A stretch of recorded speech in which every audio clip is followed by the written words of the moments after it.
Hi there, I'm horceror, the number 2 Nemesis for Whipdowns, and today we're going to be talking about Nemesis, unsurprisingly, and the maps that he does best on. Which ones are the best? Which ones does he 4K5 every single game? Which ones do I love the most? Well, we are going to find out together. I'm ranking these by realm specific. For example, Badham will be 1 instead of 5 different things, and each iteration will be taken into account for a specific map's amount of joy that it brings me. Is this map good visually? How are the loops? What about the size? How do the zombies do? Let's get into it. Starting with the coal tower. Aesthetically, there's nothing super impressive here. The moon is nice, and the main building is unique. What about loops? Well, Macmillan has this really nice thing where essentially every loop that visually looks like you can hit over it, you can. You can whip drag pretty much everywhere it'd be required, your whip's hitbox won't be eaten by invisible walls, and there are no loops that are an egregious waste of time. Main is decently bad, but it can be severely weakened in your favor by breaking breakable walls. In an ideal world, you'll start your first chase away from main and shack and hit tier 2 before even heading towards main. The map size isn't great, but it isn't abysmal either. It's a solid middle-of-the-pack type map as far as size goes, with 132 or 136 square tiles. Patrollability and gen spread due to this aren't great or awful either, so very much C tier in all of these regards, just like the middle of being good and bad. And last but not least, our good friends, the zombies. How do they do here on Coal Tower? Well, the map size isn't terribly good for them, but considering there are 2 moving around at any time, makes it more manageable. They can get stuck, but only on hills, and to balance this out for their usefulness, there are spots on the map that can guarantee you hits if they're in a little lane. So that's pretty nice. Overall, Coal Tower is a pretty solid map to play on as Nemesis. It's going to get a B+.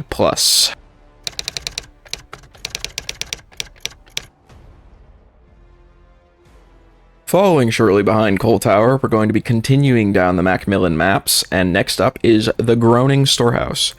Aesthetically, it's okay. Nothing is super impressive. It is literally just a warehouse, a notable building designed for function over style. And as far as loops go, well, it's still a Macmillan map, so there's nothing really egregious as far as your run-of-the-mill loops go. Just very standard DBD stuff, T&Ls, 3 lanes, etc. You can hit over every loop you'd expect, whip drag everywhere, and they're next to no invisible walls. However, the main detriment to Groaning Storehouse over the other maps in this realm is that main is genuinely horrible. Being unable to start chases through windows, despite actively being able to see survivors, will lose you so much time if you aren't already in the chase, if you didn't sneak up with serotonin injector or perks, as well as being seriously hindered by the breakable wall still being up. A single exhaustion perk will buy you an insane amount of time as survivor, and this building is often not worth running unless you have literally no other option. Both of the windows are very strong, and check spotting will allow a survivor to get to the window every time. This building being in the middle of the map every single time is an immense pain. On top of all of that, the map is huge, 156 or 148 square tiles based on the variant. The patrollability is bad at absolute best. Gen spread is okay. There's nothing special, nothing awful, but most of the spread will take you through main, and I cannot stress enough that you do not want to be at main here. Zombies, hopefully they'll do something, right? This is just a normal RNG type of situation, but if they aren't getting stuck on the hills of this map, zombies are decently helpful here. They can severely lower the strength of main in your favor if they're around, and there are spots on the map that guarantee you hits if they're there. Zombies do well here. Overall, Groaning Storehouse, the map itself is decent, but main is such a big pain that it lowers the tier list spot a lot. Storehouse is going to be our first map in C-.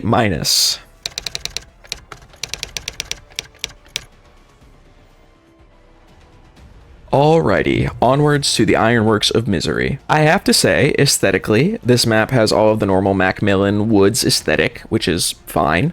but the namesake of the map, the Ironworks itself, detracts from it so hard. It is ugly. It detracts from everything else with this big looming dumpster fire over the entire map. You can't not see it. It ruins it for me, personally.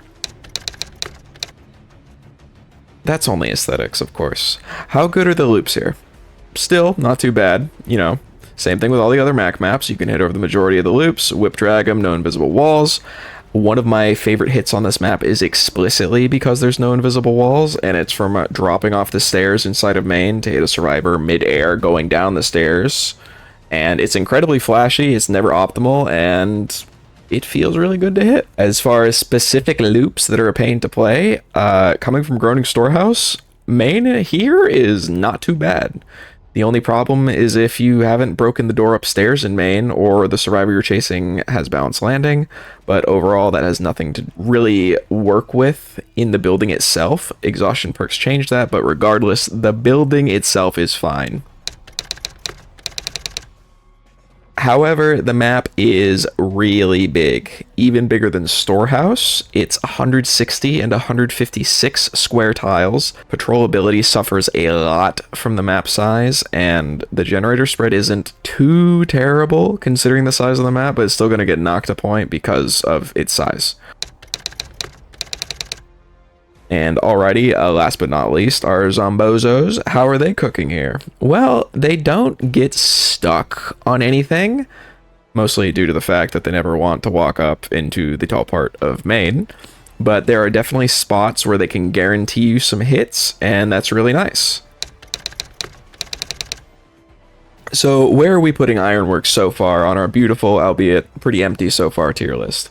Well, map number 3, the Ironworks, is going to be placed at C+. Regardless of loop strength, the map is simply too big to consistently patrol and handle as Nemesis. Chases will still end relatively quickly, but the map size docks at a lot of points. It could be a B tier if not for it being 158 square tiles average.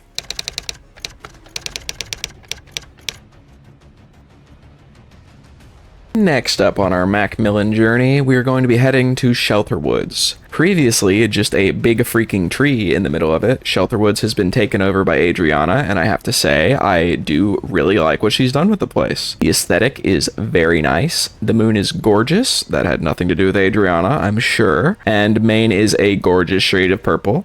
I'm not biased. What do you mean? The tree was not cut down, and it's unique to this iteration of Macmillan. Aesthetically, incredibly pleasing map. But how good are the loops, despite how pretty the map is? Well, they're still pretty dang good. Same with all the other Mac maps. You can hit over the loops, whip drag normally, no real invisible walls, etc. I do have to make a dishonorable mention of Maine itself as far as like pain points go for loops. The vaults and long walls can be abused by a survivor that knows what they're doing, and it's even possible for them to break chase with a medium vault, regardless of if you vault the window or go around it. So you'll have a survivor vault more than 3 times, and the window still won't be blocked. The rest of Maine is fine. Pallets are weak, and all loops can be hit over or whip drag pretty easily, but that window is a pretty big detractor from Maine itself. The map size is the biggest downside for Shelter Woods, easily. This map, regardless of variant, is immense at 176 square tiles. Patrolability takes a huge hit here as well, with Nemesis's real lack of mobility. And while the gen spread is like okay for the size of the map, it's still nothing incredible. Like, it's very, very close to being just bad, but it's not quite at the point where you like complain about it, like, oh, I can't defend my generators because the map is too big. It's like, it's right on the cusp of being like really bad in that regard, but it's not there yet. As far as Craig and Julia, how are they doing? Well, they aren't getting stuck anywhere. There aren't really a lot of hills, and they can weaken a lot of loops by a significant margin if they're around. It's not too shabby, just because they don't get stuck on a lot of stuff, so even if they're like in the corner, they're still wandering around and moving about. So it's like, it's good. It's not terrible as you would think for the size for the zombies, but it's not like fantastic either. Overall, Shelter Woods is gorgeous, but its size and some pseudo-infinites in main drop its tiering down by a good bit. Loop strength and zombie value fights this off. We are going to give Shelter Woods a very casual placement in the B tier.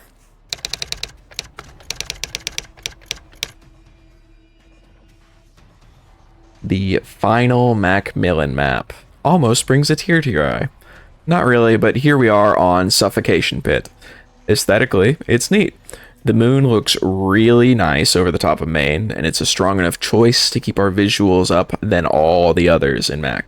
Main itself is fine. It's at least interesting with coal trucks in the mine itself that occasionally has the basement in it, and that's unique. I will give it that. The loop quality here is pretty decent, as per the usual. Nothing new here, you can hit over them, you can whip drag, no invisible walls to my knowledge, but it seems to be a decently common theme with Macmillan. Main is not good for you, even more so if you haven't opened up the breakable walls yet. The coal trucks by main can be hit over, and other loops around are easily draggable, so it's not like you can chain main into infinitely strong loops very easily as Survivor, so it's not terrible. It's decent in general as a map, but it's very RNG dependent as far as like what the middle of the map will do is for loops for you. So it can be good, it can be bad, but overall it's pretty good for you. The map size is pretty dang big. It's either a straight line with walls in 160 square tiles or a moderately differently shaped map with 152. Either way, it's not an optimal size. Despite the number being much less than Shelterwood's, patrolability and the gen spread do suffer a bit here just because there's iterations where you'll have a 3 gen on either side. And while it's nice that you can have that option, it's not like tight enough to the point where if you just sit there, you automatically win. It just kind of like baits you into thinking that you can stay on one side of the map and do just fine, and then it doesn't really work out in your favor. Zombies do just about as well here as everywhere else. They only occasionally get stuck on hills, and they can help you out as is standard with Mac, so a little bit better than average. Overall, Suffocation Pit isn't terrible. It's higher than average, if only slightly. We will be putting Suffocation Pit in C+, but above Ironworks, as the map is a little bit smaller and it makes it more manageable.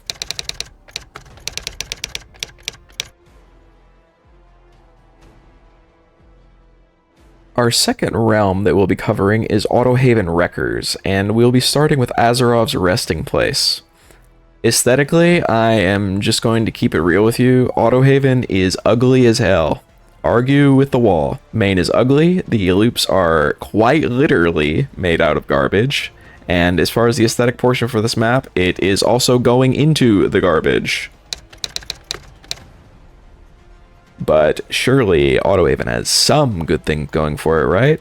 Begrudgingly, yes. The Autohaven loops are really good, and Azarov's is no different. You can hit over everything within reason. There are a couple of trucks with stuff in the pickup bed, but you can whip drag those loops. There's only one invisible wall that I can really think of, but once you know that, you're golden. It is the green rolly office chair, by the way, just in case you wanted to know. And as far as pain points go, how are we doing? This map is really, really RNG based. There can be nefarious setups with window to window to window to loop to window in the middle of the map, but it's not guaranteed. Main building is a non-issue when the wall is broken, and shack is shack. That's the usual thing. There is nothing really impressive here for survivors to use unless they get lucky. All your chases will be relatively normal. But unfortunately, despite the RNG in the middle of the map is pretty dang big. It's bad. At 176 square loops, This map is a nightmare to patrol. Gen spread is also pretty bad, as while you can have a 3-gen on either side if the middle is done quickly or a 3-gen is broken on one side, you start losing options fast. The spread is not in your favor at any point. And as for zombies, they don't really get stuck, but they're not really going to do much here. They can be an annoyance, but unless they're directly around a corner of the loop that you're actively in, you are not going to get a lot of value from them unless, you know, Nemesis, you get lucky, your zombies decide, I'm going to go over to that generator today. And overall, how does Azarov stack up against the rest? Well, despite the loop strength, and in general, in a vacuum, each loop is pretty strong for you. Zombies get a bad grade, as well as everything else generator related being pretty bad. Azarov's is going to go into C-. It's only better than Groaning Storehouse because it doesn't have the god-awful main building problem. And most of its problems are RNG based, so sometimes you can have like really nice RNG for loop spawns that work in your favor. You're like, oh, I like this map. And then the next game you play, it's like, wow, this is terrible. Why did I ever think that? The inconsistency also lowers it a bit. We are putting it in C-.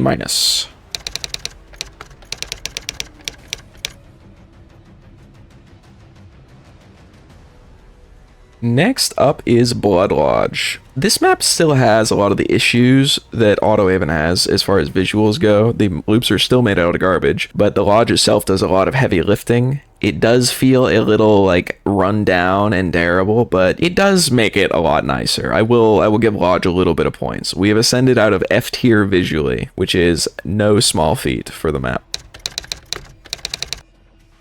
Loop quality, you can hit over the majority of stuff. Whip dragging is a little trickier around some loops just because of their distance. They're like right in between the thing where you can't really pull out your whip, and then like you can't drag it because they're already around the corner. They're just too short to whip and too long to fake a mind game and get the hit anyway. You are forced to eat more pallets than I enjoy personally. There's no invisible walls, really, aside from the green rolly chair of Autohaven. Main's window is probably the strongest on the map, and that honestly isn't saying too much with a breakable wall nearby. It's decent, but nothing terrible. The map isn't as big as the others, but it's not tiny either. With 156 square tiles, patrollability is decent here, despite the lack of very obvious 3-gens or incredibly defendable generators. Zombies just kind of don't do a whole lot here. It's sort of an Autohaven problem, but you really notice it on Blood Lodge, as there just isn't a whole lot for them to do unless they show up near a generator. You can see them coming, and they don't have a lot of power here. They don't get stuck, but they also don't guarantee you any hits, so just a little bit better than average. Overall, Blood Lodge is decently okay. You have small advantages here and there, but nothing is egregious in your favor or against you. RNG on this map is not as prevalent as even Azarov's resting place, and the tiles are much less interconnected. So we will be putting this below Coal Tower in B-.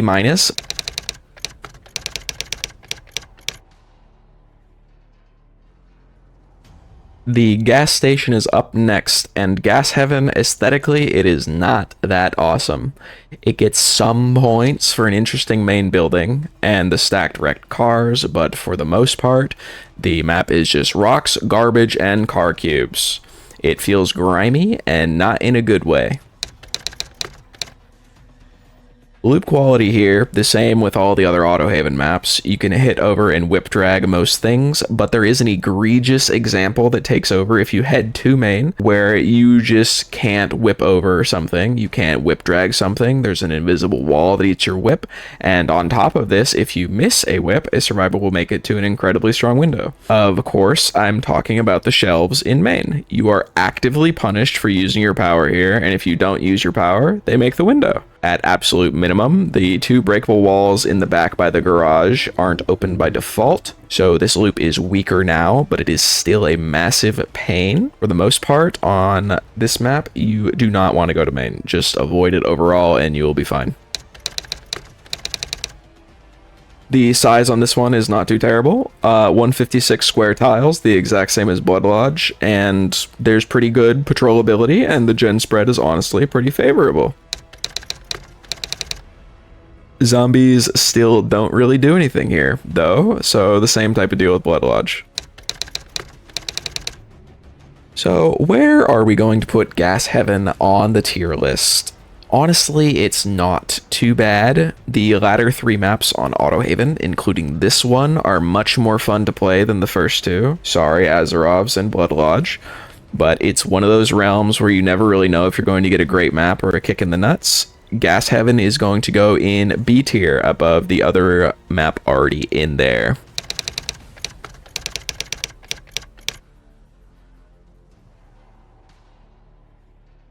Wrecker's Yard. Visually, this map has literally nothing. There is a shack in the middle of the map, and that's it. That's all there is. There isn't even a main building here. Big honking F tier visuals. I am disappointed, but unsurprised. But you must think, oh my god, Horse, you hate Wrecker's Yard. As far as gameplay goes, Wrecker's Yard is great. Everything matches up visually, aside from the little green chairs, of course, but you learn to avoid those. Hits over tops of things are great, drags are great, you only have the invisible walls on the green chairs, and no loops are a massive pain. It is truly kind of incredible. The map size is 144 square tiles, so on top of all the loops being fantastic, it's pretty small, it's very easily patrolled, and while there are not egregious 3 gens, the spread is really nice in your favor as the Nemesis. Zombies are kind of middling here, but they're up from other Autohaven maps just because the map is, in fact, smaller. They don't get stuck or guarantee hits, but they're a lot more active when they have 20 less tiles to patrol, so good for them. Autohaven Wrecker's Yard is the best map to get in this realm, uncontested. It is a really solid map for you as killer. There's not really any downsides, and every single loop is playable at any tier of whip, aside from, like, you know, Shack at tier 1, but if you're chasing Shack at tier 1, you usually will have other problems. Wrecker's Yard, A+.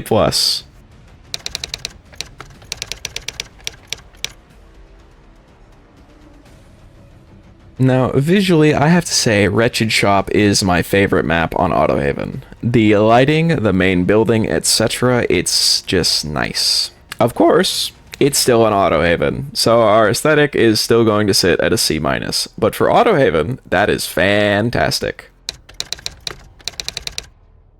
We already know where we're going with the loops for Nemesis. All of the loops are playable. Main isn't that bad. And sometimes the RNG for main even works in your favor, and you don't have to break the breakable wall at all because the window didn't spawn by it. The usual hits are possible. The invisible walls are the same green chair, and whip drags are working as normal. Every single loop is playable.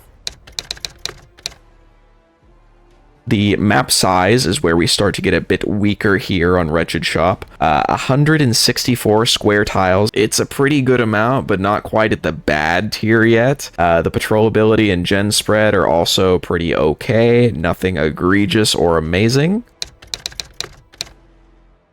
Zombies are also pretty middle of the pack here too. Nowhere to get stuck, but nowhere to get stuck where they can bite a survivor running by either. So overall, a pretty short one for our last Autohaven map, but realms with a lot of maps have a lot of similarities aside from the main building. Wretched Shop is going to get a solid B+, right under Coal Tower.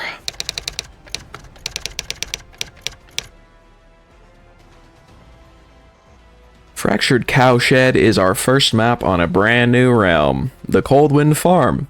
And I have to say, visually, there's nothing incredibly impressive going on here. We've got corn and hay now, but that is leaps and bounds above the trash on Autohaven. And main is a big ol' barn. The shadows in the sun do a lot of heavy lifting for the ranking here aesthetically, as they're visually pleasing. And, of course, they can even give you info mid-chase around corners when you can see a survivor's shadow and see if they're holding a pallet or not. How good are the loops here on the farm? Honestly, they could be a lot worse. But a lot of loops here are simply too tall to hit over. Drags are fine, as usual, but there aren't any invisible walls. They, for the most part, make sense. No loops are particularly bad to play. Even main building window has a doorway nearby it that you don't even have to open up to get access to. The map itself is 152 square tiles, and the patrolability and gen spread are relatively chill. I don't have to worry too much if I end up here, honestly. Zombies don't do much, similar to Autohaven, but corn maps have a much less random junk scattered about between loops, so zombies will get stuck turning corners much less often and get to harassing survivors much more easily. Zombies can get stuck on hills, but it's infrequent here. They can even guarantee you hits in main if they're in a tight corridor, which is really nice. Cold Wind is nice. Cowshed used to be one of the worst maps for killer, and now it's, pretty decent. It feels fair, there's not too many pallets, there's a good number of loops to play, and it doesn't hurt my eyeballs to look at it, despite the sun. Cowshed will also be going in B- above Blood Lodge.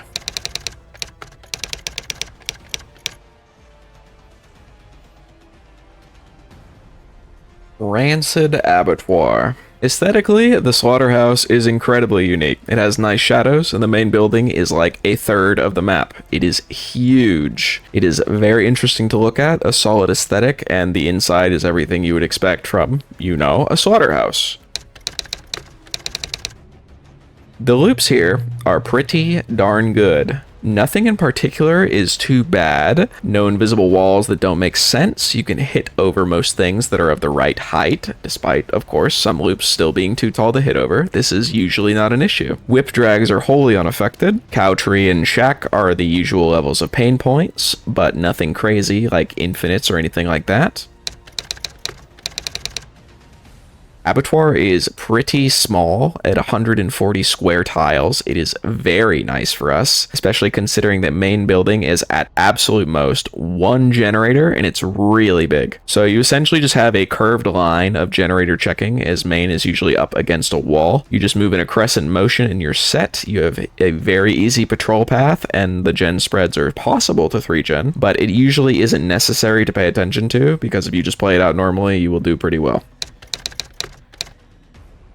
Zombies don't do amazingly well here, as they can get stuck on hills, but there isn't as much random gunk around the map as is average on Cold Wind. They can guarantee a couple of hits if they're in main, which is nice. Abattoir is really nice to play, and the map size is great. This is a very good map for Nemesis, no real complaints here at all. It is going to be our first map in A tier, overall just incredibly solid.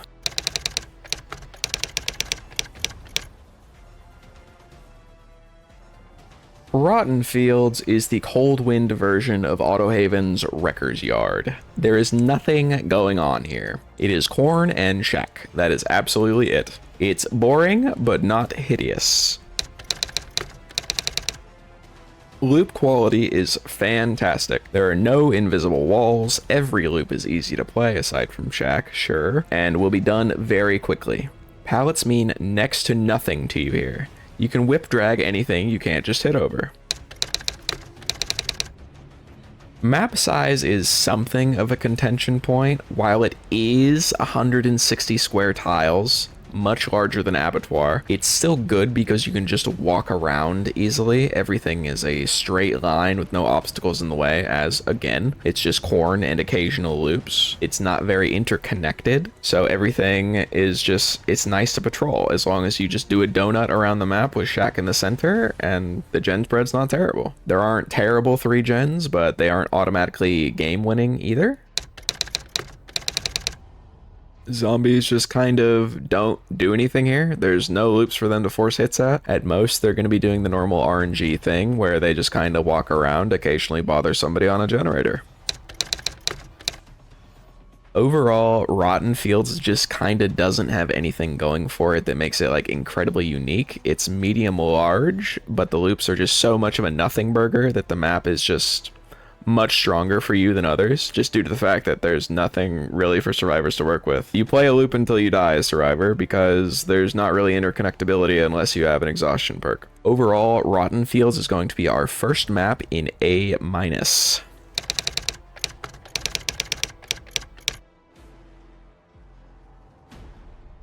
The Thompson House is imposing, and you can see it from the entire map.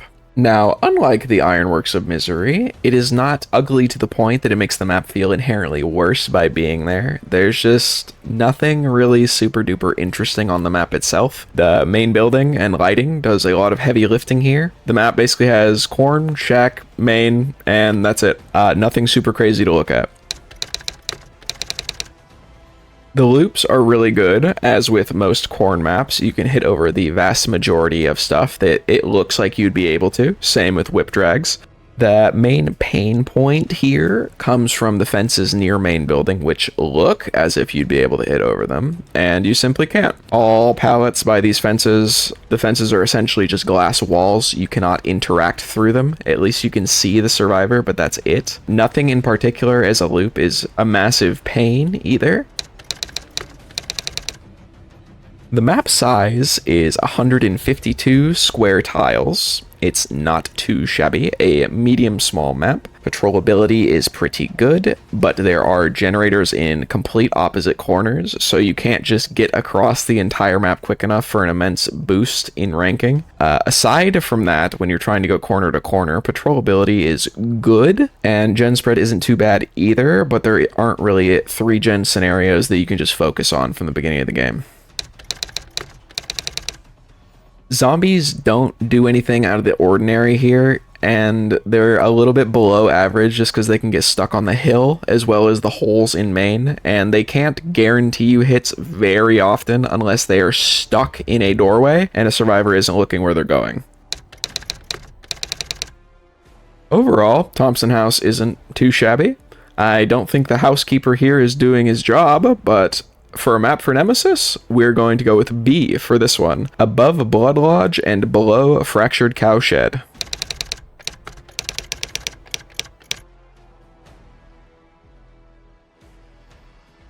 Torment Creek, our final map in the corn, visually is very interesting. While the buildings are desiccated, they're still nice to look at. The fallen silo is incredibly unique, and while not technically an indoor section like Abattoir, it's cool. It gives the map age without turning it into dust. The loops here are decent. You can't hit over hay bales. The whip drags are their usual hotness, and all the loops are relatively pain-free as far as my mental state goes. Main is decently bad until you break the door by the funny window, and then you're set. It is a big pain if a survivor is able to lithe through said window and run into the map away from you, but you could say that about any window, really. The map size for Torment Creek is definitely not a winner here. It has a whopping 168 square tiles. Creek is big. It's difficult to patrol due to its size, and while gen spread is decent, it's still entirely possible to lose generators, even if you know that they're being worked on, simply because you can't get there quick enough.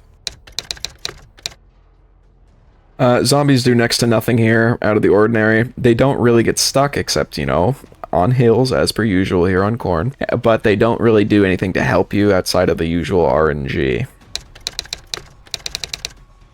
Overall, Creek is a good enough map to sneak into B-, but it is very close to being C+. If the map was a tad larger or had a worse gen spread, anything really, it would be knocked down a peg.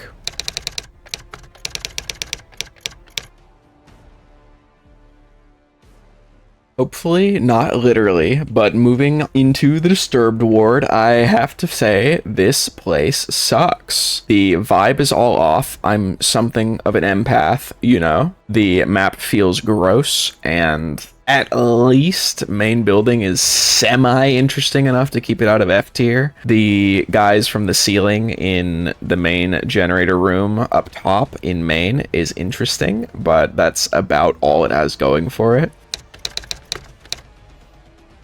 How does it play? Can we hit over anything on Disturbed Ward? I wish I could say yes, but the vast majority of loops are either incredibly tall walls or invisible walls. You can whip drag as usual, sure, but if there are cobblestone walls that are 2 feet tall, they have hitboxes extending up another 10. You can't hit over them despite their appearance, and as far as pain points go, main building has a god window with a drop, so you cannot properly hit over this with your whip unless you catch them mid-vault. The window out of the glassed area in main is much nicer, as you can break the wall and catch up much quicker, but if you don't have that door opened, it's not worth chasing because they gain too much distance. Most short filler loops cannot be hit over, and tall loops cannot be hit over because they're, you know, tall. Map size is another issue on Disturbed Ward. The map is massive at 172 square tiles. It's at least semi-patrollable despite the size, but gen spread is pretty bad. It seems that no matter what generators are done, there will never be a situation where you have 3 within a reasonable distance of one another. Zombies can also get stuck in main, but more frequently on the hills. While they can guarantee you hits in tight corridors, sure, their power is not to be overstated because they are incredibly weak due to map size and they're very frequently getting stuck on hills. Literally in the game I'm using for this footage, a zombie got stuck on a hill. This map is not good. Everything skill expression related is kneecap tier, as well as the map being immense makes this a very tough place to be as Nemesis. This will be our first map in the D tier.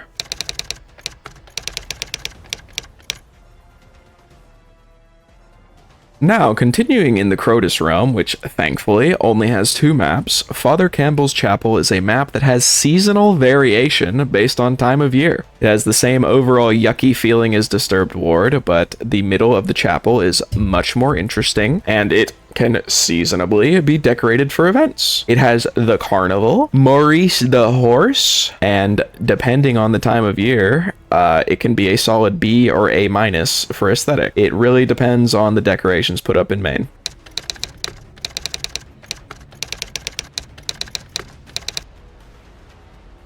How good are loops? I'm not going to lie to you, they are really bad. You can't hit over things on this map, really, except for a few hay bales in the carnival. Everything else has an invisible wall or is simply too tall to go for hits. Just overall a Crotus issue, really. As far as pain points, which is not just a Crotus issue, but a chapel issue specifically, the main can be literally unplayable depending on RNG. The setup can be awful. It depends on whether or not God windows spawn, and it doesn't help that the map has a lot of interconnectability either. Carnival can have a window leading to a TL, leading to a main God window. It's terrible. Breakable walls in main don't really help with this either. If main was completely destroyed, maybe the map could catch a break, but until then, considering it's in the middle and it is easily the strongest loop, depending on RNG, overall F tier or D tier, depending on RNG. So overall, like a D-. Thankfully, the map size is really small at 140 square tiles, so it's very easy to patrol. Gen spread is also really nice, but these aren't the major problems with the map, so they won't be weighted as heavily. Zombies are also pretty decent here, as they tend to track towards main more often on this map than anywhere else, and they don't really get stuck anywhere except for the usual hills, but they can occasionally get you hits. Their main strength is going to be pushing survivors off of generators. Overall, Father Campbell's Chapel is going into the D+ tier.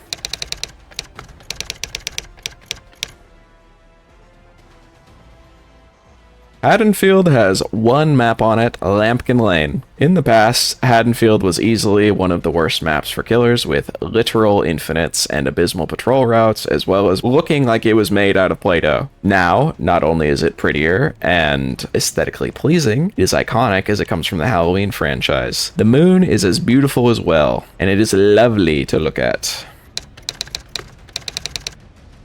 How good are the loops here on Haddonfield? Well, they're pretty good. Honestly, ever since they changed this map from the initial change of the map from the Play-Doh version to the new version to this version, now main building does not have both windows, as well as opening up the wall on the side to shorten main building. This map is significantly less frustrating now. You can hit over most things on the map that you think you could. Whip drags are good with tight corridors and houses, but some cars on the map will eat your whip if you try to throw it over them. Thankfully, all of these cars are very obviously visually indicated by having like metal bars on top of the car. Some of them have invisible walls, but they are learnable, so it's not as much of a problem. As far as pain points go, this map has been changed a lot from its incredibly painful past, and overall it's pretty good.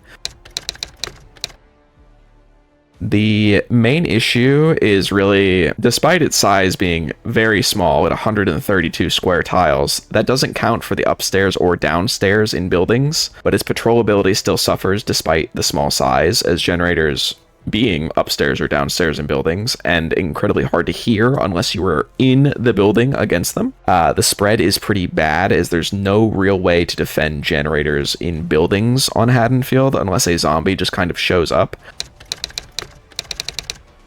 Speaking of zombies, they don't really do much here. The only thing they have going for them is the map is small and they can be on stairs or doorways. They aren't very effective unless you get lucky. Haddonfield overall is a solid B+ tier map now. It's lower than Coal Tower and higher than Wretched Shop, and I will not lie, the visuals do a lot of the heavy lifting here. It's probably the best iteration of Haddonfield that we've ever had for Killer, but it's still Haddonfield, you know? It's not fantastic.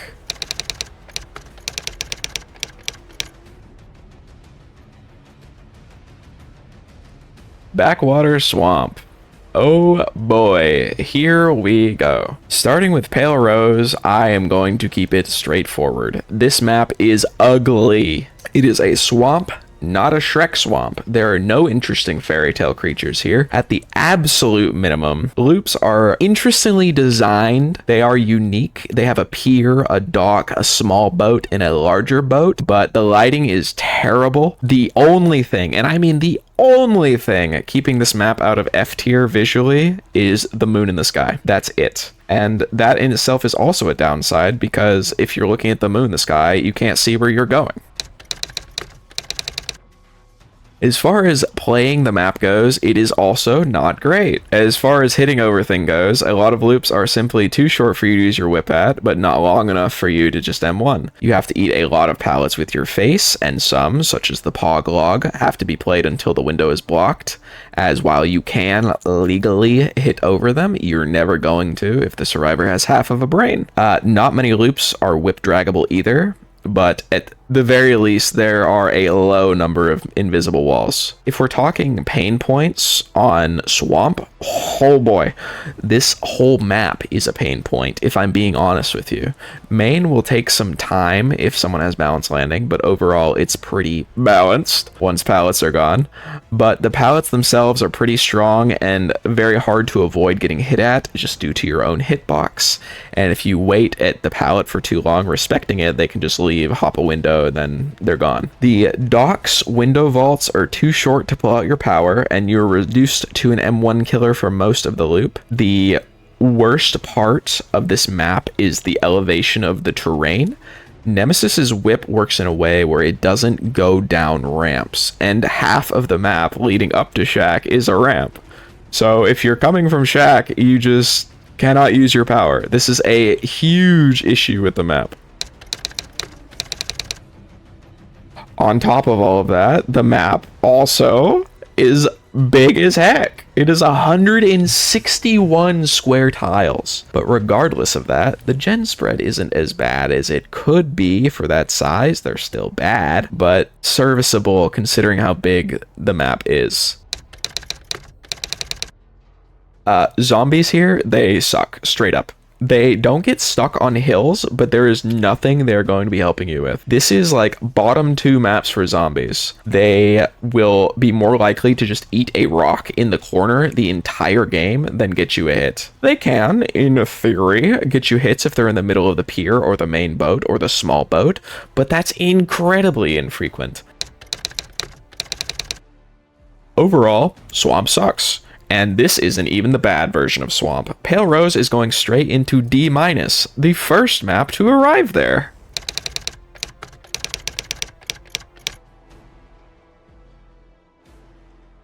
So you thought the other one was bad.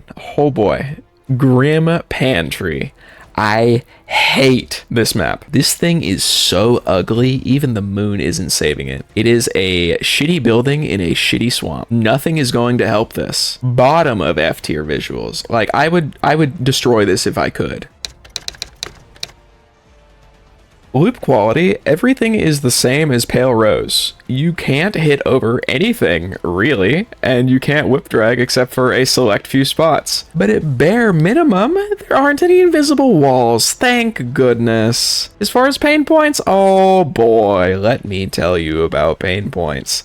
If you chase at the main building, you will lose. I am not joking. Avoid this building at all costs. The 2-story different building, it's called 2-story, is also a pain, but it is whip draggable downstairs. Upstairs is too tight of a loop for you to use your power, and you have to eat the pallet.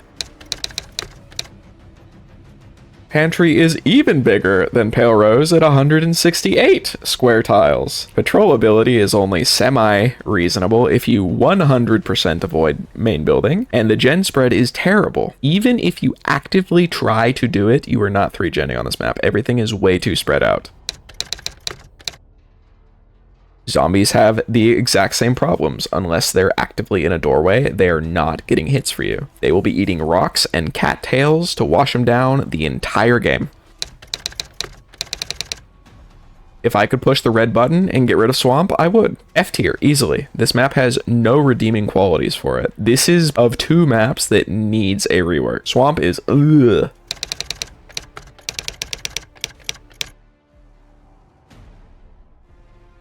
The Lerys Memorial Institute has been my opponent for many moons. Aesthetically, it is a damp, crusty building. Nothing looks comfortable, not even the leather armchair in the office. The middle is visually interesting at bare minimum, but very audibly and visually overstimulating after the generator is completed. You can hit over things, you can whip drag, and there are plenty of invisible walls on this map. Thankfully, I made a video teaching you all the invisible walls. I'll put it here-ish. And as far as pain points go, on loops, pain points on loops, survivors don't stay in loops on this map. This map is interconnectivity the map. Even though Nemesis can usually guarantee hits at windows, when it is 3 windows directly after one another, you can't even catch up quickly enough to pull out your tentacle. I'm biased, sure, I hate it here. I want to use my power. I don't even care that I know what I can and can't hit over. This is another map that I truly believe needs a rework, and even giving it a D- instead of an F is evidence of kindness in my soul, but I don't think it has all the problems to be egregious. It's just really, really bad. As far as size of the map goes, I have to be fair to Lerys. This map is tiny in sheer number of square tiles. At 98, only one in the game that's under 100. Regardless of this, as Lerys is long and maze-like, it's still a pain to patrol it, with many a generator inaccessible due to door or window RNG. But also due to its size, the gen spread can be pretty positive in your favor. Zombies can get stuck randomly, but they have many more opportunities for hits when survivors don't play loops, as they will vault, vault, vault. The zombie is attracted to the noises, they come over, and then they get a hit. Overall, I hate Lerys. I don't think that's ever going to change unless there is a Borgo tier rework to it. Overall, I'm not going to put it in F tier. I think it has a very, very, very small amount of redeeming qualities by allowing for your zombies to put in more work than average and the generator spread. Lerys is going to be a very, very low D tier map.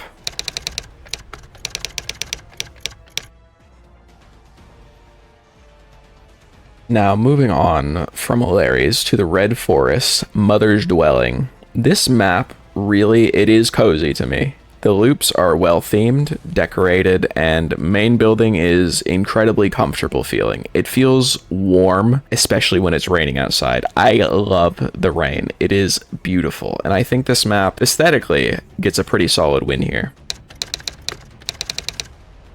As far as actually playing the map, there isn't a lot of hit over this parts. Most loops are too tall, and there are downed logs that you can hit over in theory, but these loops are not the most common ones played. There usually isn't a pallet attached, and they're like, okay. You can whip drag normally, but as far as hitting over things, there are loads of invisible walls, mainly shrubs. As far as pain points go, if you have played on this map before, you will know that main buildings is incredibly RNG reliant on whether or not it spawns a disgustingly good god window. Smokehouse is very much difficult to play based on whether or not you know where the window is and whether or not you can actually hear. I personally can't hear very well, so Smokehouse is a very audio dependent loop, which is not great for me. The map size is pretty dang big. Now, at 152 square tiles, which reasonably sounds decently sized, it feels a lot larger than it actually is. It is very difficult to patrol, regardless of the slightly below average generator spread. Zombies are legitimately terrible on this map. This is the map they get stuck on the most. They love hills, they love shrubs, trees, everything. I once had a zombie get stuck on a ledge in Maine that I didn't even know had a hitbox. It was truly flabbergasting how bad they are. They can get hits, sure, but that's not going to happen on average. Overall, Red Forest it's just below average. Most of the time, zombies are RNG anyway, so they aren't as big of a weight here, but it still sucks to see your coworkers goofing off while you're having to put in the work chasing survivors, you know? Red Forest is going to get a solid ranking of slightly below average with a C-, below Azarov's resting place, and above Groaning Storehouse.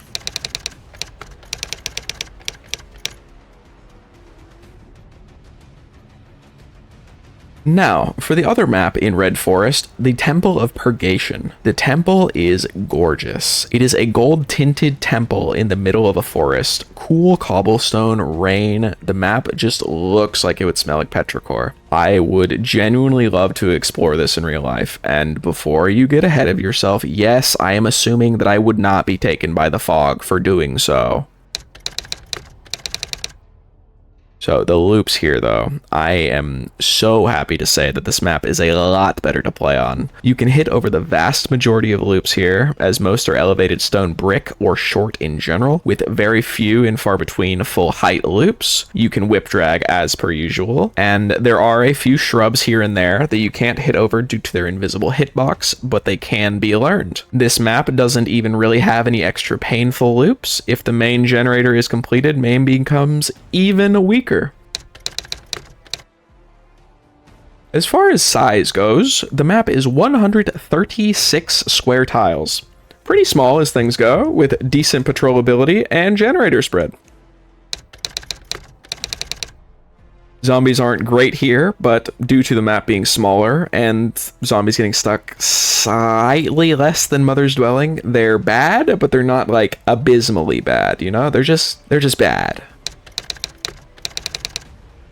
Overall, Temple of Purgation gets an A- from me. It is seriously beautiful, and the loops are great. Zombies, again, same reasoning as Red Forest, just slightly less bad. It will be going under Rotten Fields in the A- tier.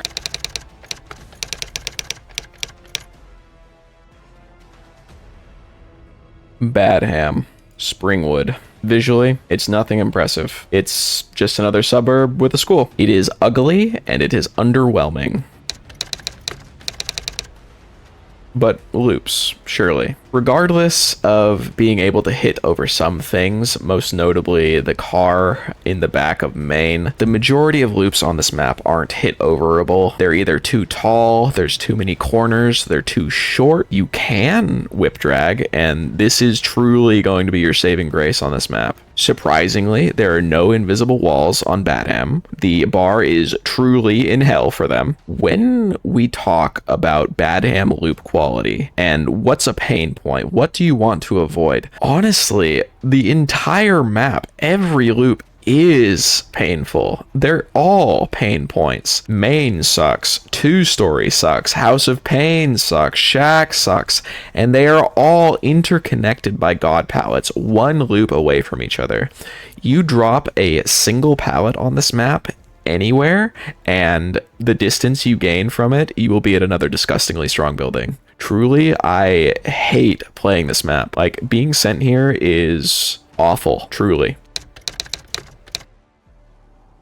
Badham has 5 variants. Thankfully, it doesn't build up the pool for what map is being picked. It chooses the realm and then it picks a variant. 3 of them have 144 square tiles. One is 140 and one is 148. So average 144 square tiles. Maybe there's a saving grace amongst these Badhams? No, not really. They just shuffle the buildings around. None are ever removed or changed. Patrolability is terrible due to elevation and size, and the gen spread is terrible for equal reasons.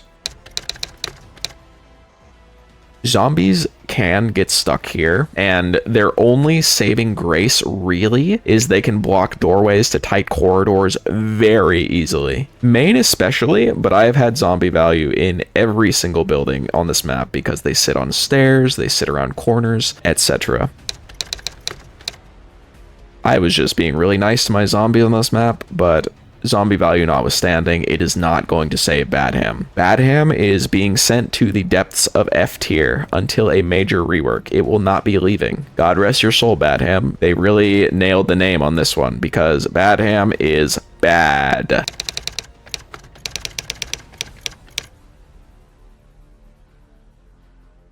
Gideon is instantly recognizable from the second you load in. The new lighting is fantastic, and the entire map feels cold without being cold on my soul. It's an iconic location with plenty of references to Saw movies. If you're a Saw fan, this will go even higher. They really put a lot of good work into this map.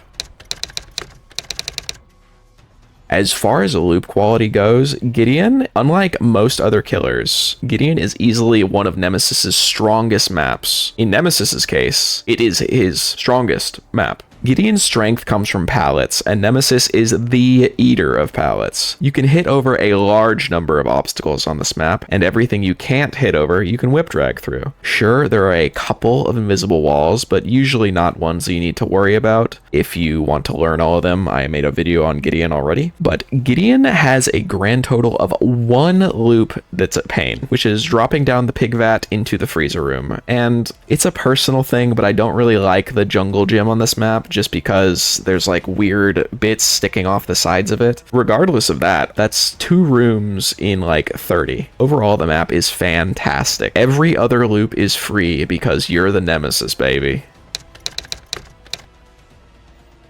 Gideon has 142 square tiles, 76 upstairs and 66 downstairs, with fantastic patrolability and gen spread, as you can be on either floor and hear the other one if you're above or below them. It's like Lerys, but smaller and then stacked on top of itself. It's really nice to play.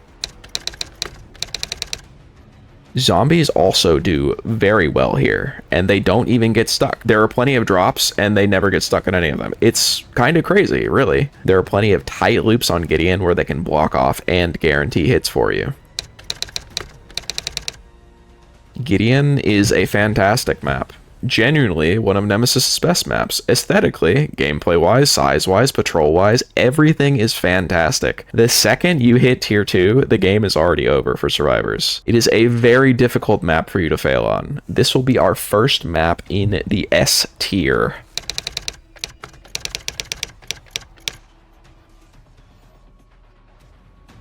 Moving on to the Yamaoka Estate. The realm is our first and only Japanese-themed map, so the theme isn't overdone, and it pays respect to this fact. There is a tanuki, a little guy on the side of the map that you can see. The house itself is pleasing and has small Easter eggs inside, and the whole map has dynamic falling leaves. Like, it's really nice. Loops here are also pretty dang good. You can hit over a good portion of loops, the ones that aren't tall and made of wood, of course. Rocks are your friends here for the most part. You can whip drag just fine, and there are unfortunately a couple of invisible walls that you can learn and deal with. No particular loops are a massive pain, but RNG can offer some pain points if the loops can be chained together very well. No individual loop is too bad. Estate is not too small of a map with 156 square tiles regardless of variation. It's big enough that it's not fantastic for you, but it's also not big enough where it's a massive pain. It's pretty much in the middle. It's very average as far as how it feels. Patrollability and gen spread are also very average. Zombies also don't really do anything here. They don't get stuck super often, except on hills, of course, and they don't guarantee you anything unless they're directly in the middle of a loop that you're already in, and even then, sometimes not. If anything, they're slightly less helpful than average. Family residence is not too bad. It's good to play, but its size is a detriment to any overall ranking. It is overall a nice map. No real complaints here. The house is going to be placed in B tier beneath Shelter Woods.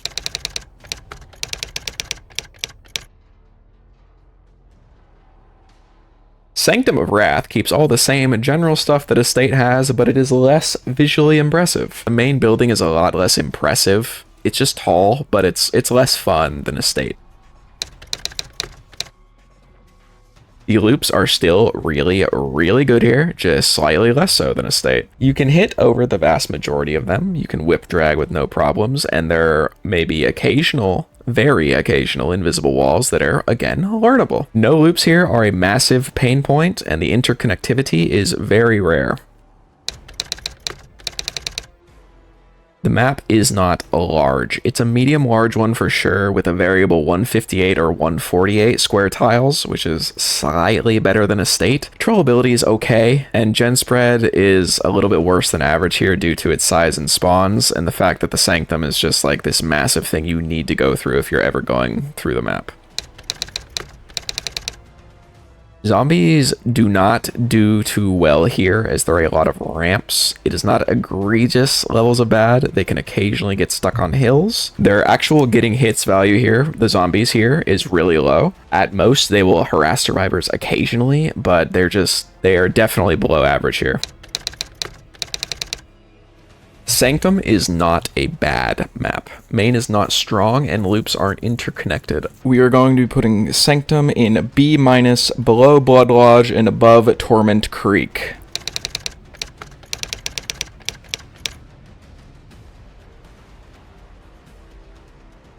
Ormond. What a beautiful map. Snowy and gorgeous, Ormond is a lovely stay. It's got a roaring fireplace, a unique aesthetic of being a rundown ski lodge, and it really sells the rundown feeling and feels colder as a result, but in a good way. Inside has loads of hints that it'd be a cool hangout place for rebellious teens, or the Legion.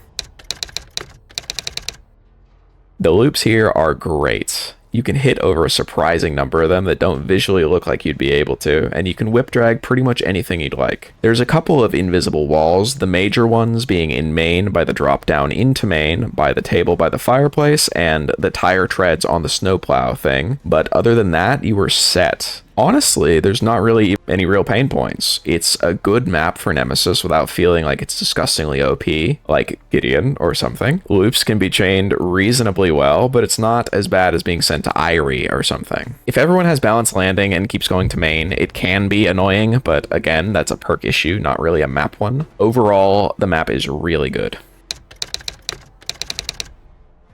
Ormond has 3 variants now, with 156, 156, and 160 square tiles. Decently big, but due to the shape of the map, it doesn't matter as much, as it is still pretty good for a map of its size. Patrollability is good, and gen spread is a tad above average.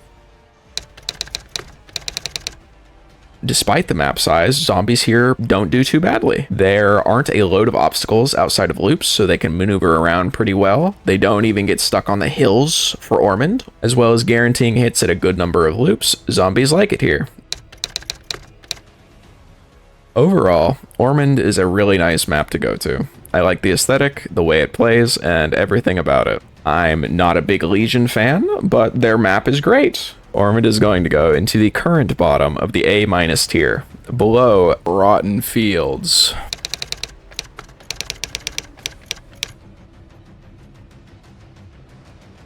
Hawkins International Laboratory. Aesthetically awesome. It's an evil science lab with an otherworldly presence. It is a one-of-a-kind map from a one-of-a-kind show. There are bodies laid about, plenty of Stranger Things Easter eggs, the portal to the Upside Down. This map is fantastic, even more so if you're a fan of the series. The loops here are amazing. You can hit over a good majority of things. Tough loops you can whip drag. If a pallet is gone, a room is just useless for the rest of the trial. There's very occasional invisible walls, all of which I cover here, and there aren't really any loops that are a big pain. The window by portal room can be mildly annoying, but it's nothing compared to a shack window or something adjacent to that.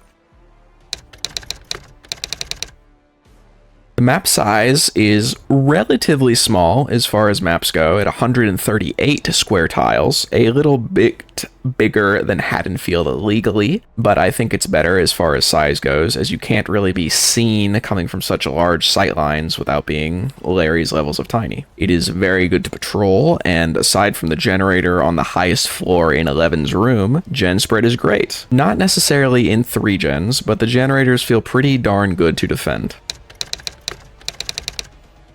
Zombies do fantastically on indoor maps. This is probably genuinely one of their best maps. They can, in theory, get stuck, but it's never really happened to me in a live game, and I play a lot of DBD. You've seen some clips of zombies like hopping up from holes. They can get stuck in the tubes, so just be aware of that. Zombies have so many spots where they can guarantee hits, and I genuinely get carried here by Craig and Julia. They're very excited to be here. The last game I played on Hawkins, my zombies got 6 hits, compared to the average of like less than 2. It was incredible.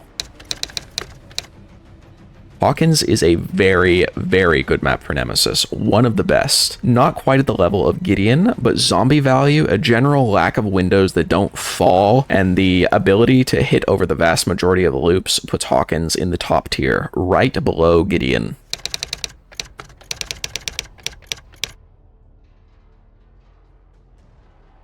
Now we go to the Grave of Glenvale.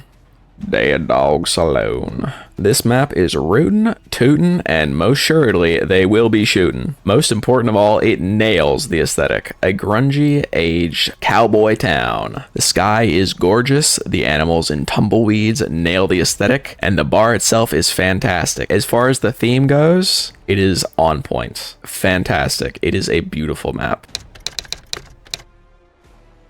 Unfortunately, the loops here are, you can't hit over most of them due to their height. There are a few, sure, but not a lot. As far as whip dragging goes, you're kind of forced to, due to the previous lack of loop height, you can get some pretty nutty drags, but this is a tough map to do most of them on, as some have a weird geometry you get stuck on. There's very rare invisible walls. As far as pain points go, going to main here is generally trolling, almost on the same level of Grim Pantry, due to how powerful it is. Your absolute ideal spawn on this map is in the main building, so you know survivors don't start there. Ignore this building at all costs, unless you have 1 or 2 survivors dead already. I, personally, will literally play as underhanded as possible to avoid going to main. That's how strong it is. Dead Dawg, at least, is pretty small at 136 square tiles, and patrolability is pretty good. What Dead Dawg does excel in is 3-genning. Like, this is the map for it. If you spawn a generator behind Gallows, you can just sit there from the beginning of the game, being as annoying as possible. It is the 3-gen. Zombies also do better than average here. They don't get stuck, and they can kinda sorta help you out in loops. Their main use is hearing the main generator being done and bothering the survivors that will be doing that generator, because it's just an easy gen. You're not going there, so let your zombies go there for you. Dead Dog is overall oof. Main is so bad that it is heavily carried by the rest of the map as far as looping goes. But the map is so gorgeous that I do like being here. Just being sent here is annoying. This is a map you need to learn to drop chase on. I actively refuse to chase a survivor into main unless, as mentioned before, 1 or 2 survivors are already dead, or I'm not at 1 gen left, or I have literally no other option. It is a B-, but barely. Absolute bottom of the tier.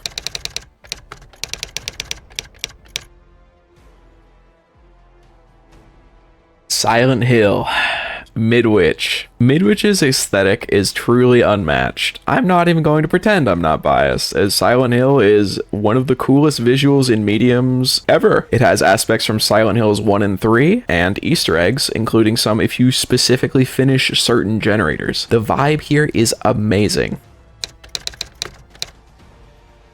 Loops are great. A lot of them can't be hit over, as this is a very whip drag heavy map. But whip drags are genuinely unmissable if you move slightly to the side with your whip. There are, unfortunately, a good amount of invisible walls. Thankfully, I made a video about this map, and you can just learn about all of those. There are not really any pain points here as far as actual loops go. If you have an Object of Obsession user on the other side of the map, you are physically never going to catch them though. Chases do not start very quickly, and Midwich is mainly hauls. The map is pretty tiny, honestly. It is at 113.5 square tiles, 64 on the lower level, and 49.5 upstairs. It is the second smallest map in the game after Lerys. It is easy to patrol, and the gen spread is also fantastic. For the same reasons as Gideon, you can hear generators being worked on from the opposite floor, and get twice as much info patrolling as you usually would, due to the map being a multi-story design. Zombies can get stuck on Midwich in the bathroom, but usually they don't. Like Hawkins, zombies love it here. Hallways are tiny enough that they can block an entire pathway by themselves, as well as being able to block doorways out of a room, guarantee hits, everything. I really can't sell zombies well enough. Midwich is like a playground for them, and it is very rare to not get at least 2 hits on this map. Midwich, easily, is one of Nemesis's best maps, both with size, zombie value, loop strength. There are no real downsides aside from survivors pre-running, but due to, again, Midwich's multi-story design, sometimes survivors don't know what floor you're on and don't leave until you're already there. This map is S tier easy, above Hawkins and below Gideon.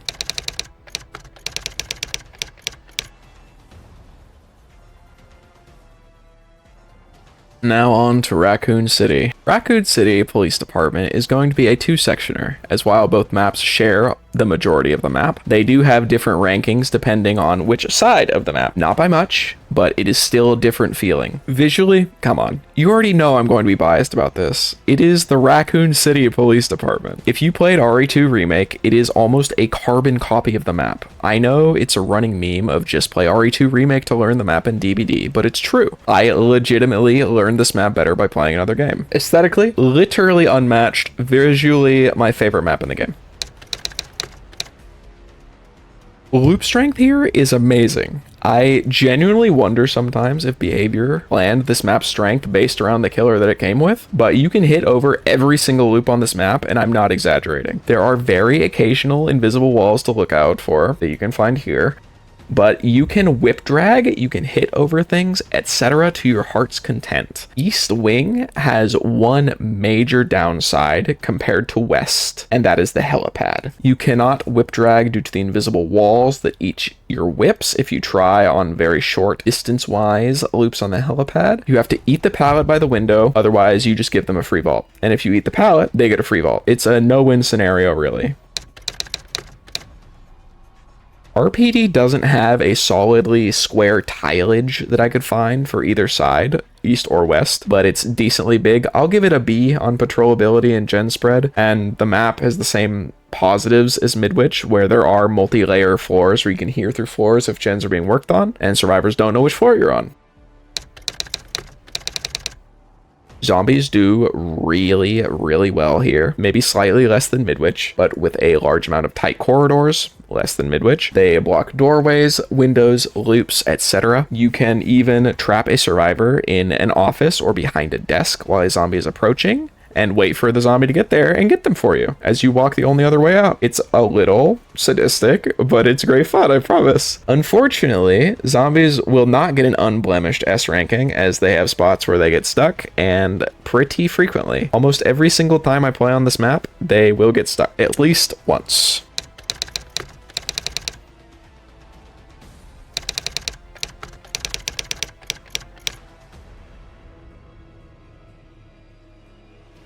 Now for West Wing, my Pookie Bear, my beloved. I'm going to skip a lot of the sections here as they match the same vibes as East Wing due to obvious reasons, obviously. So let's just power through those. Visual is still an S tier.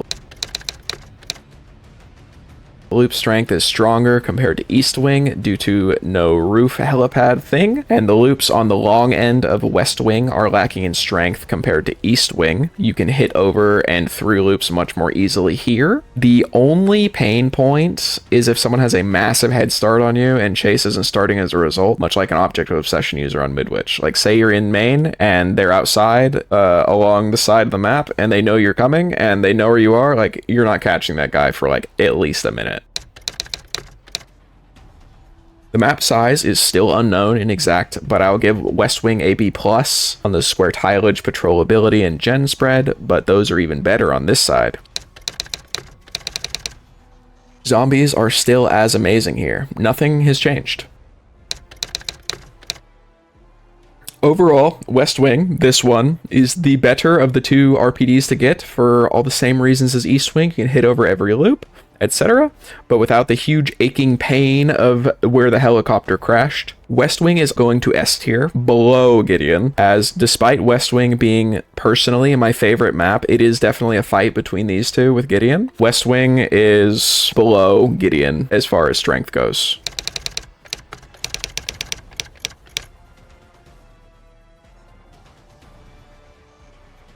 Welcome to the desert.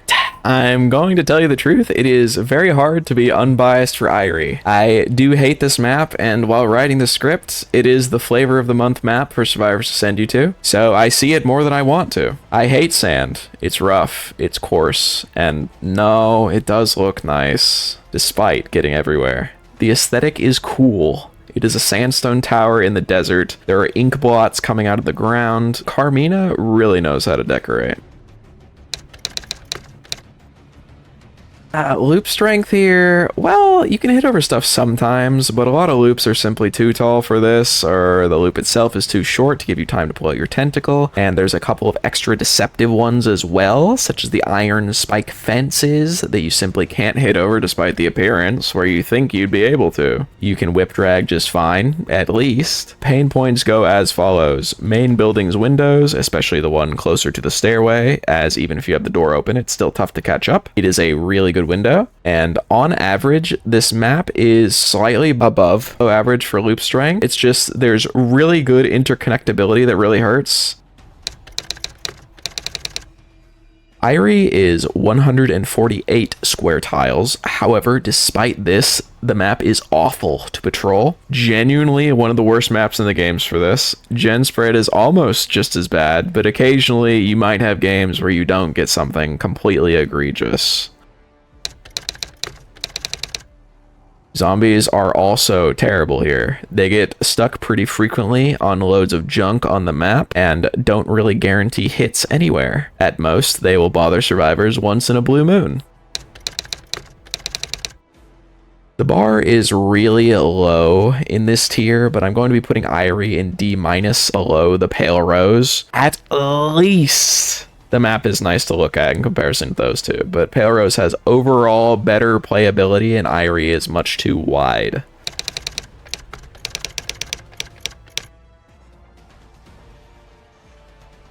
Now heading to the home of our good friend the Dredge, let's raid his house. Maine is imposing in vibe, and the idea of scattered realities for the realm are done in a very interesting way. It isn't done abruptly, and while it's unnatural, it feels naturally unnatural, if that makes sense. You often can't really tell that something doesn't belong there unless you think about it, not counting floating pieces of buildings, of course. It makes sense, but it doesn't make sense. So it's interesting.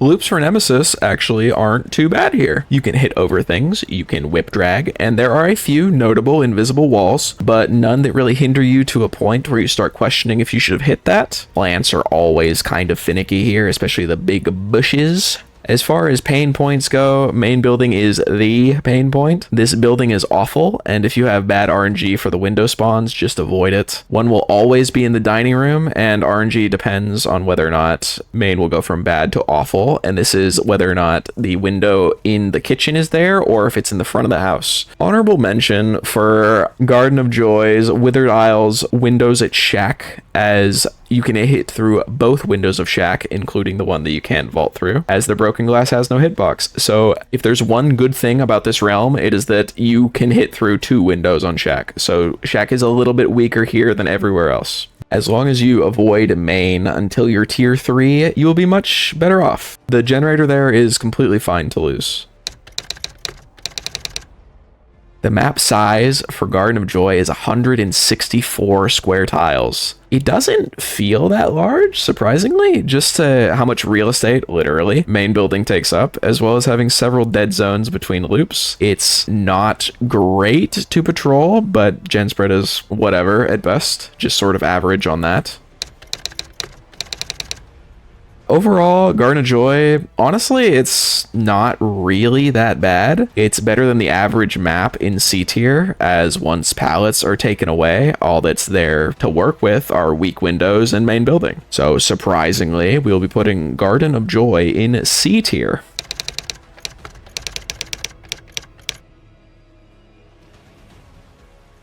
For the second half of Withered Isle, we'll be heading to the movies with Sable and the Unknown. And if you played Frank Stone, this is the movie theater that happened in. Will I elaborate? No. I think this map is gorgeous, honestly. The movie theater is neat, and it really gives you the vibe that you're going to go to a movie with $1 for a hot dog, baby. The colors are good, the arcade is cool, the forest is comfortable, and the statue is pretty rad. And also, you know, purple-coated Maine. I gotta rep the brand. As far as loop quality goes, you can hit over stuff for sure, and also whip drag a lot of things. I just have to mention that a lot of the loops on this map specifically are angled differently with curved walls instead of straight ones, so you have to adjust your drag accordingly. I have missed a good amount because I just autopilot and don't adhere to the map. No loops are really a massive pain by themselves, aside from the aforementioned unique curves of the loops, but it's not large enough of a detriment to be a big deal, really, just an adjustment you have to make. As far as balance goes, if you legitimately just stay away from main building and the statue and just stay in the forest the entire game, you will be great. Greenville Square is 160 square tiles, but realistically, since you don't want to play main or statue, say it's close to 120 or so, which really raises how patrollable or how a ranking gen spread goes. 9 out of 10 games, survivors will do the main generator or the statue gen before the ones in the forest, as they're safer, which is a poor decision on their part, and it makes the game easier for you. Patrolling will only get better when those gens are lost, and gen spread, due to 5 out of the 7 gens being stuck in the forest and your lack of need to go to the ends of the map, is pretty darn good.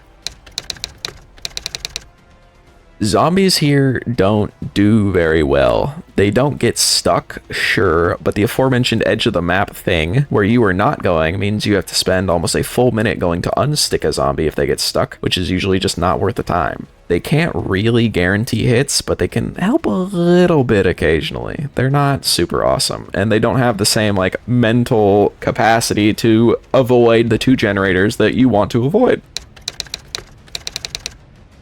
Greenville is a pretty good map for Nemesis if you take into account the avoidance of either extreme side of the map and stay more in the middle. It is a little bit annoying, but plenty of maps have main buildings you avoid, and this one just kind of feels like it has too, despite the statue area itself being a pretty weak area. Shack still has that Greenville window, so it is also weaker than the average shack, and it is really fun to get hits through, as they're unexpected. Overall, B tier, above family residence, and below shelter woods.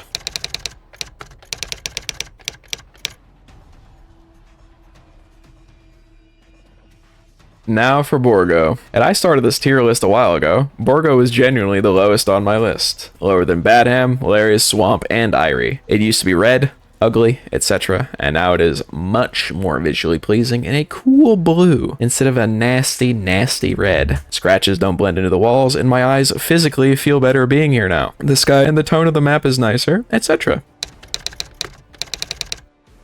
Also speaking after the map upheaval, Borgo is a lot better to play as well. Gone are the days of 10,000 bales of hay you cannot hit over, and while invisible walls still exist, they are fewer and further between. They just require a bit of learning. Whip drags are as good as usual. As far as pain points go, it's really no longer a pain. All of the loops here are weak to medium strength for survivors at absolute best.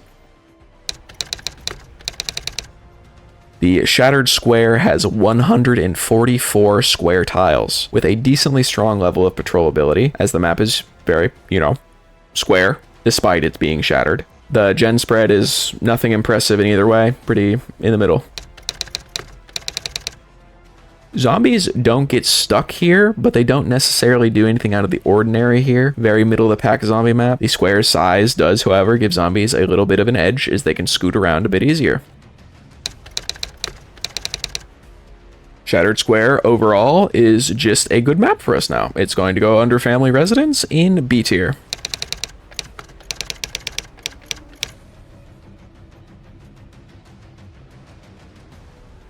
Now for another part of Borgo, Forgotten Ruins.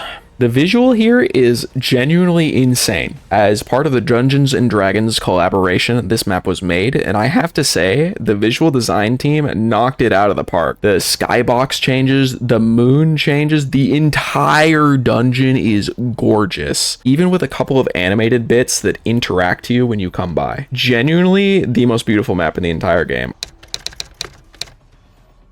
Loop strength here is still pretty solid, same for the most part as Shattered Square as far as strength goes, but a majority of the loops are too tall to hit over. This is a much bigger map for whip drags as opposed to hitting over things. For the most part, no pain point loops. Portals can be annoying, but if you have your volume up and can tell which way a survivor ran, you won't run into too much trouble with them after the going into a portal speed was nerfed for survivors and buffed for killers.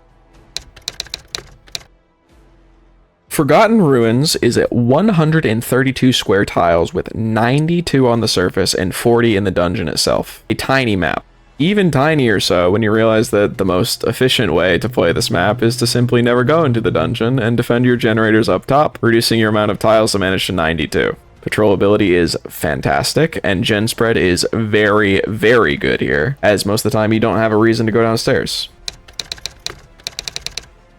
Zombies, though, straight up, they suck. They constantly get stuck on this map, mostly the fall into the dungeon via the stairs. You will see this if you play this map. But despite this, if they actually get downstairs, they are very helpful, as there are plenty of hallways and corridors. Again, assuming they don't get stuck. But this is also the map where they get stuck the most, so maybe in the running with Mother's Dwelling. But this one and Mother's Dwelling, they're fighting. Forgotten Ruins is another mark on my list of making Borgo fantastic. It is a really good map for you, and if you want to play competitively by never going into the ruin itself, you can. Upstairs is tiny, doors are incredibly easy to defend, the visual is fantastic, etc. Top of A tier, above Rancid Abattoir.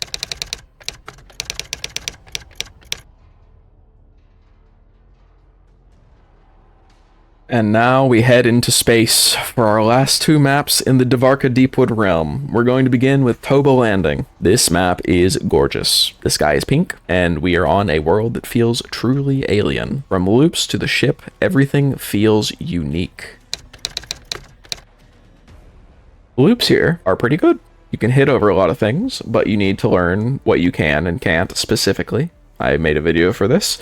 And for the most part, your whip drags will do quite well, but there are a good bit of invisible walls, but they kind of make sense. There are a few that don't, but again, you can learn them. There's even invisible lacks of walls where you can just hit through a rock completely and utterly. No loop in particular stands out as a terrible one.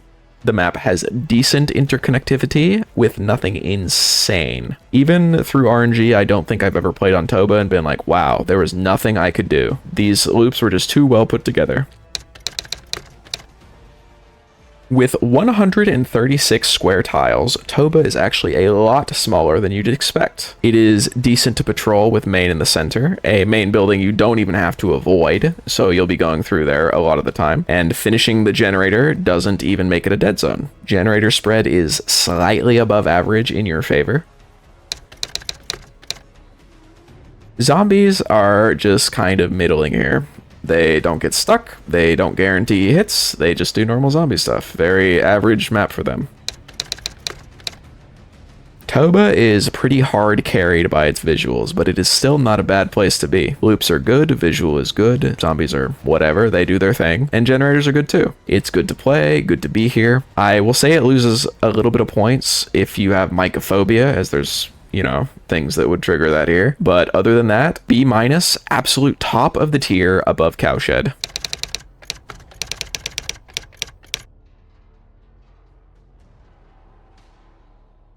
Our very last map, legally in the same realm as Toba for some reason. The last map is the wreckage of the USCSS Nostromo. The skybox and the main building are doing a lot of heavy lifting here aesthetically, as most of the map is pretty bland. But with a few unique interactables, Mother, and even a facehugger, there's a lot of cool stuff for Alien fans to enjoy. There's even obstacles that look like the alien curled up as a reference to the film when it was hiding in pipes.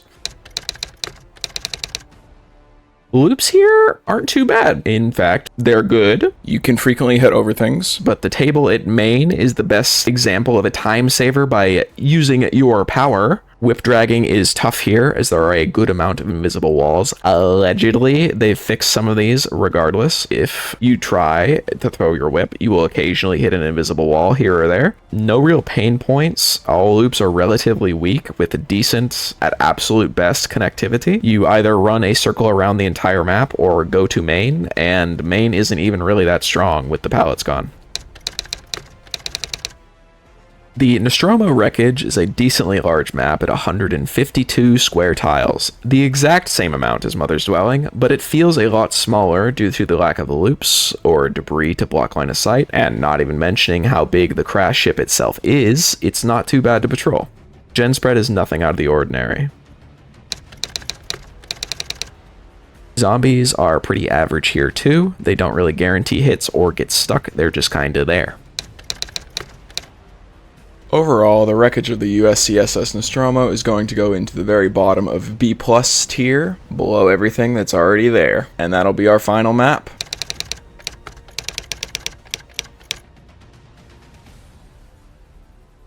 And that's it. Every single map in Dead by Daylight ranked for the Nemesis. What do you think? Do you disagree with any of my placements? Feel free to leave some comments below about it, as I'd love to discuss opinions, as this is how I feel about the maps. Maybe you have a different opinion, and that is totally okay. This has been horceror. Thank you so much for sticking around for this a little bit longer than normal video. I stream on Twitch 4 days a week. 3 of those days are Nemesis. Friday is my Swift night. I would love to have you there, and you can join the community. Overall, I hope you have a lovely rest of your day, and bye-bye.